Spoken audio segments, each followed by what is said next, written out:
नमस्कार, स्वागत है आपका। मैं हूं आपके साथ सपना दीपक मदेशिया। बुलेटिन का आगाज करेंगे खेलों के प्रति युवाओं को प्रेरित करने के क्रम में पेरिस ओलंपिक और पैरालंपिक गेम्स 2024 में पदक हासिल कर देश और प्रदेश का गौरव बढ़ाने वाले खिलाड़ियों के सम्मान समारोह कार्यक्रम में मुख्यमंत्री योगी आदित्यनाथ सम्मिलित हुए।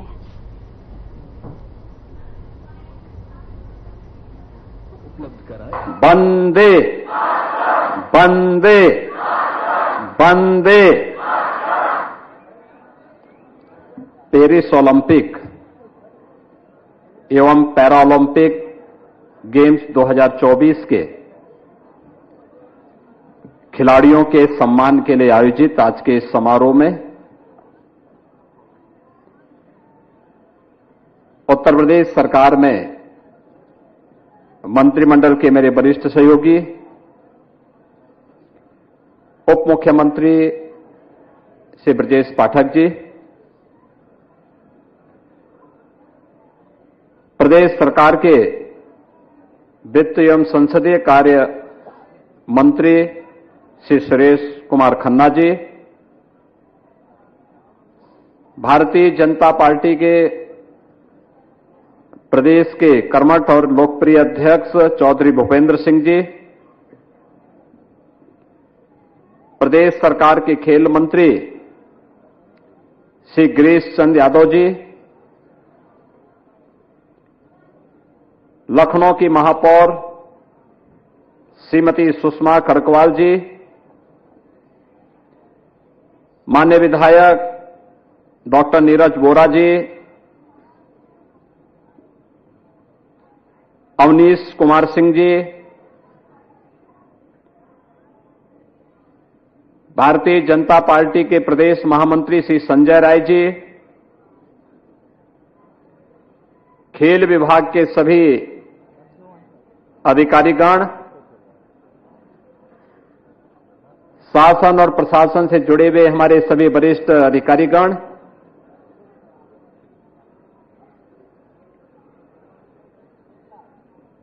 प्रदेश भर से आए हुए हमारे अलग अलग क्षेत्रों से जुड़े हुए हमारे खिलाड़ी और उपस्थित बहनों और भाइयों, आज यहां पर 2024 के पेरिस ओलंपिक और पैरालंपिक में प्रतिभाग करने वाले और पदक प्राप्त करने वाले उत्तर प्रदेश के खिलाड़ियों का इस सम्मान समारोह हो रहा है।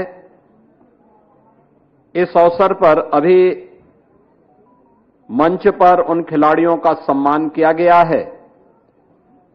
मैं एक बार फिर से प्रदेश सरकार की ओर से और उत्तर प्रदेश की 25 करोड़ जनता की ओर से इन सभी पेरिस ओलंपिक और पैरालंपिक में प्रतिभाग करने वाले, पदक प्राप्त करने वाले सभी खिलाड़ियों का हृदय से स्वागत करता हूं, अभिनंदन करता हूं।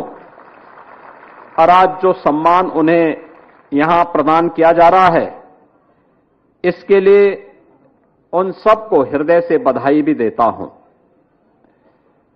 हम सब जानते हैं कि जिन खिलाड़ियों ने आज यहां पर सम्मान प्राप्त किया है, उनमें ओलंपिक में जो खिलाड़ी प्रतिभाग किए थे, श्री ललित कुमार उपाध्याय, श्री राजकुमार पाल ये हॉकी के, सुश्री पारुल चौधरी, सुश्री प्रियंका, सुश्री अन्नू रानी, सुश्री प्राची एथलेटिक्स के ये खिलाड़ी थे, जिसमें श्री ललित कुमार उपाध्याय, श्री राजकुमार पाल हॉकी इंडिया की टीम के सदस्य के रूप में इन्होंने कांस्य पदक जीता और इसके लिए उन्हें 1-1 करोड़ रुपए की धनराशि से यहां पर सम्मानित किया गया है। मैं इनको हृदय से बधाई देता हूं, अपनी शुभकामनाएं देता हूं। साथ ही साथ प्रतिभाग करने वाले सुश्री पारुल चौधरी, सुश्री प्रियंका, सुश्री अन्नू रानी, सुश्री प्राची, इन सबको 10-10 लाख रुपए की राशि इन्हें पुरस्कार स्वरूप उन्हें प्रोत्साहन राशि उपलब्ध करवाने का कार्य भी यहां पर किया जा रहा है। पैरालंपिक में उत्तर प्रदेश के जिन खिलाड़ियों ने पेरिस में वहां पर प्रतिभाग किया था, उनमें श्री प्रवीण कुमार, श्री सुहास एलवाई, श्री अजीत सिंह, सुश्री प्रीतिपाल, सुश्री सिमरन, श्री दीपक कुमार, सुश्री साक्षी कसाना, श्री यश कुमार, ये 8 खिलाड़ी प्रतिभाग किए थे, जिसमें श्री प्रवीण कुमार ने स्वर्ण पदक जीत करके आज उन्हें 6 करोड़ रुपए की पुरस्कार राशि से आज यहां पर सम्मानित किया गया है। श्री सुहास एलवाई ये पैरा बैडमिंटन के खिलाड़ी हैं और उत्तर प्रदेश सरकार में खेल विभाग के सचिव भी हैं। उन्हें लगातार दूसरी बार ओलंपिक में रजत पदक प्राप्त होने पर उन्हें 4 करोड़ रुपए की राशि से यहां पर सम्मानित किया गया है। श्री अजीत सिंह इटावा के पैरा एथलेटिक्स हैं, जेवलिन थ्रो में इन्होंने रजत पदक प्राप्त किया, इन्हें 4 करोड़ रुपए की राशि से इन्हें सम्मानित किया जा रहा है। सुश्री प्रीतिपाल ये मुजफ्फरनगर उत्तर प्रदेश की हैं और इन्होंने पैरा एथलेटिक्स में 100 मीटर और 200 मीटर में इन्होंने कांस्य पदक जीता है। इसके लिए इन्हें 2 पदक प्राप्त होने पर, कांस्य पदक प्राप्त होने पर 4 करोड़ रुपए की राशि इन्हें उपलब्ध करवाई जा रही है।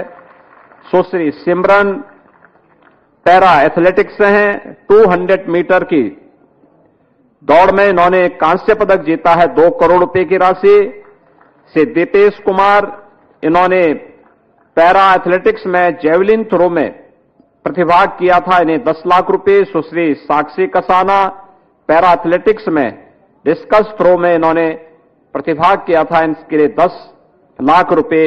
श्री यश कुमार ये आगरा के निवासी हैं, इन्हें पैरा केनाई में 200 मीटर में इन्होंने प्रतिभाग किया था, इन्हें 10 लाख रुपए की प्रोत्साहन राशि आज राज्य सरकार उन्हें प्रदान कर रही है।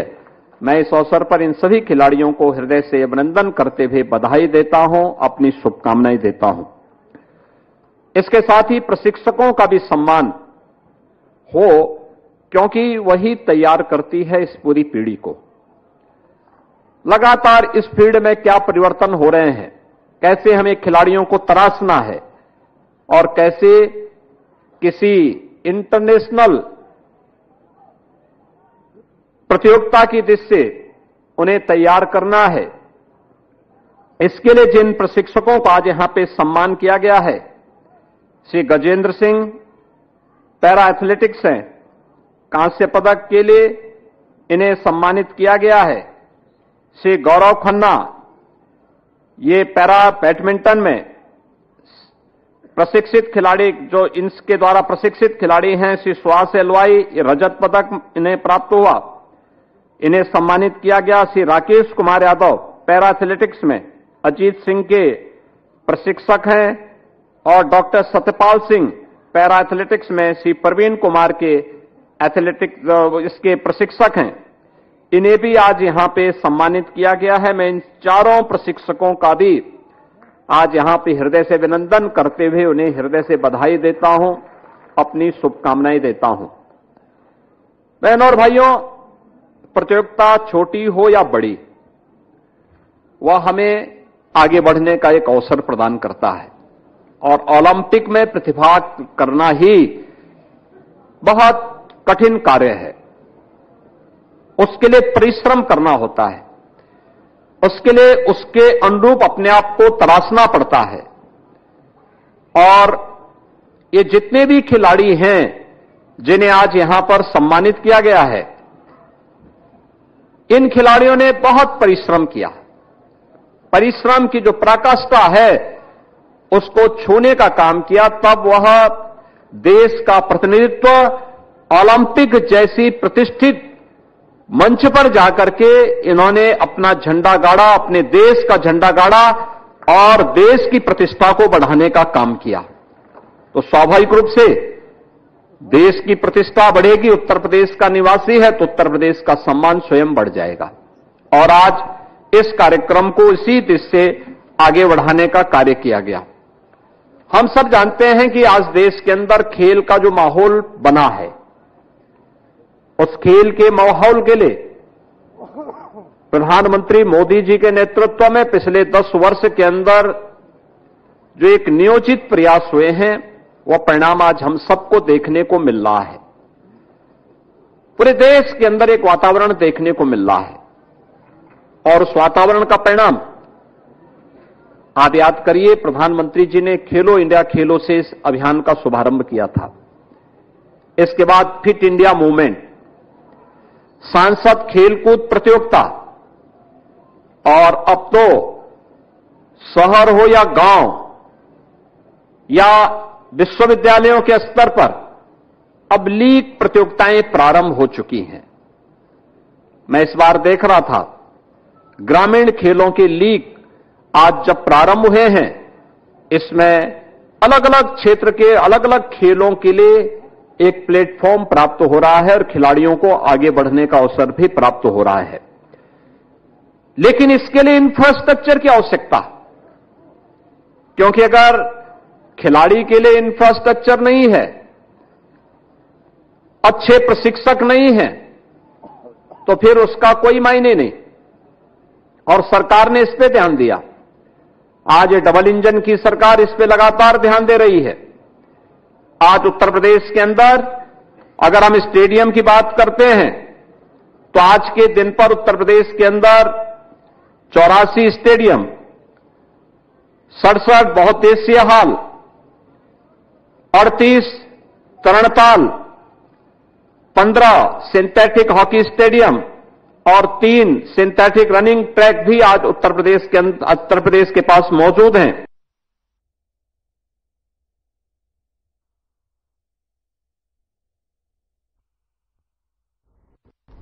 और वहीं जमैका के प्रधानमंत्री एंड्रयू होलनेस और प्रधानमंत्री नरेंद्र मोदी की मौजूदगी में भारत और जमैका के बीच समझौता ज्ञापन का आदान प्रदान किया गया।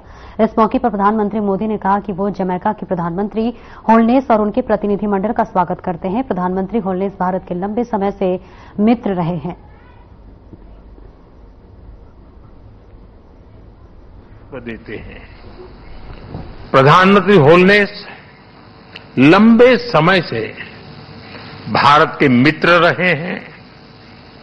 मुझे कई बार उनसे मिलने का अवसर मिला है और हर बार मैंने उनके विचारों में भारत के साथ संबंधों को मजबूत करने की प्रतिबद्धता को महसूस किया है। मुझे विश्वास है कि उनकी यात्रा से हमारे द्विपक्षीय संबंधों के साथ साथ पूरे कैरेबियन क्षेत्र के साथ हमारे एंगेजमेंट को नई ऊर्जा मिलेगी। फ्रेंड्स, भारत और जमैका के संबंध हमारा साझा इतिहास, साझा लोकतांत्रिक मूल्यों और मजबूत पीपल टू पीपल टाइज पर आधारित है।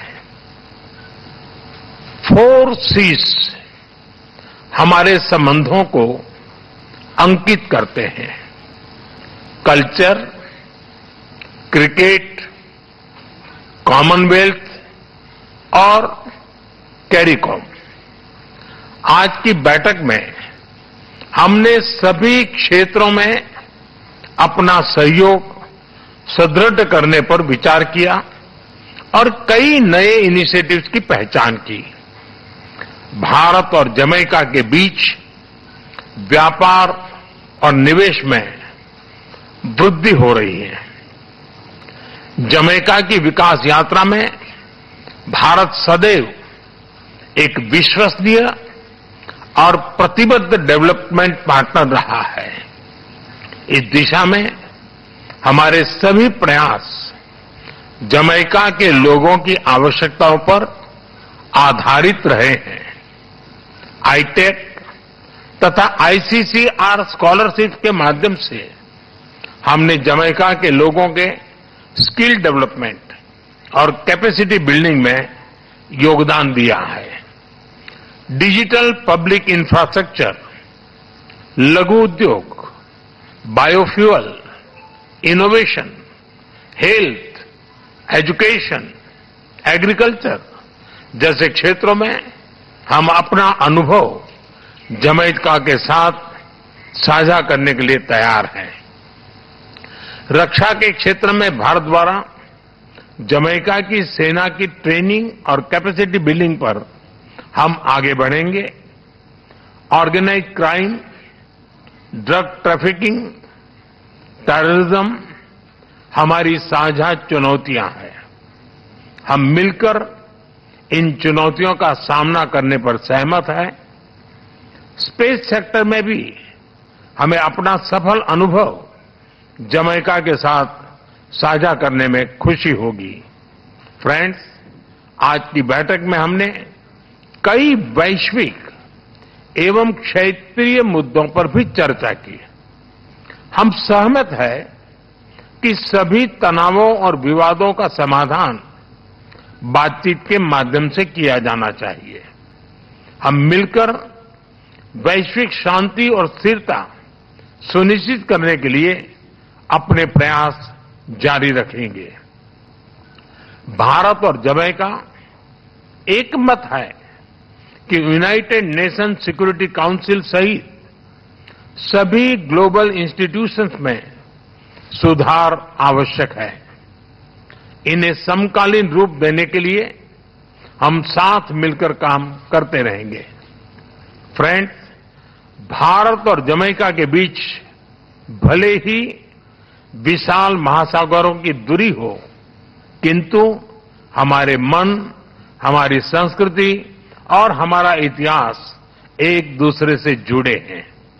लगभग 180 वर्ष पहले भारत से जो लोग जमैका गए थे, उन्होंने हमारे पीपल टू पीपल टाइज की मजबूत नींव रखी थी।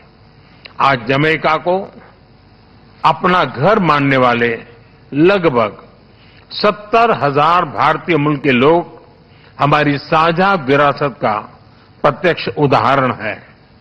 उनकी देखरेख के लिए मैं प्रधानमंत्री होलनेस और उनकी सरकार का आभार व्यक्त करता हूं। जिस प्रकार भारत से योग, बॉलीवुड और फोक म्यूजिक को जमैका ने अपनाया गया है, उसी तरह जमैका के रेगे और डांस हॉल भी भारत में पॉपुलर हो रहे हैं। आज किए जा रहे कल्चरल एक्सचेंज प्रोग्राम से हमारी आपसी नजदीकियां और बढ़ेगी। हमने दिल्ली में जमैका उच्चायोग के सामने सड़क का नाम जमैका मार्ग रखने का निर्णय लिया है। यह सड़क भावी पीढ़ियों के लिए हमारी गहरी मित्रता और हमारे सहयोग का मार्ग प्रशस्त करेगी। क्रिकेट प्रेमी देशों के रूप में स्पोर्ट्स हमारे संबंधों में एक बहुत मजबूत और महत्वपूर्ण कनेक्टिंग लिंक रहा है। कर्टनी वॉल्स की लेजेंडरी फास्ट बॉलिंग हो या क्रिस गेल की धुआंधार बल्लेबाजी, भारत के लोगों में जमैका के क्रिकेटर्स के लिए विशेष लगाव रहा है। हमने स्पोर्ट्स में अपना सहयोग और गहरा करने पर भी विचार विमर्श किया। मुझे पूरा विश्वास है कि आज की चर्चाओं से निकले आउटकम्स हमारे संबंधों को उसेन बोल्ट से भी तेज गति देंगे और हम निरंतर नई ऊंचाइयां छूते रहेंगे। एक्सेलेंसी, एक बार फिर आपका और आपके डेलीगेशन का भारत में बहुत बहुत स्वागत है। बहुत बहुत धन्यवाद। Thank you, sir. May I now request His Excellency Dr. the Most Honorable Andrew Holness, ONPC MP, Prime Minister of Jamaica, to give his remarks to the media. Your Excellency, Narendra Modi, Prime Minister of India, members of the media, distinguished guests, ladies and gentlemen, namaskar. Let me begin by thanking the Government of India for the warm welcome and the hospitality extended to me and my delegation on this, my first visit to India. Jamaica values the strong fraternal ties with India since our independence.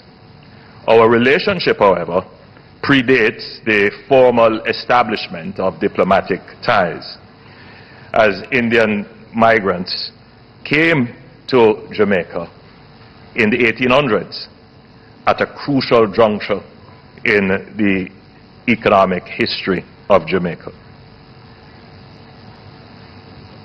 Almost 2 centuries now, Indians have made their mark in Jamaica, contributing to our country's development in various spheres, including health, education, information technology, and business.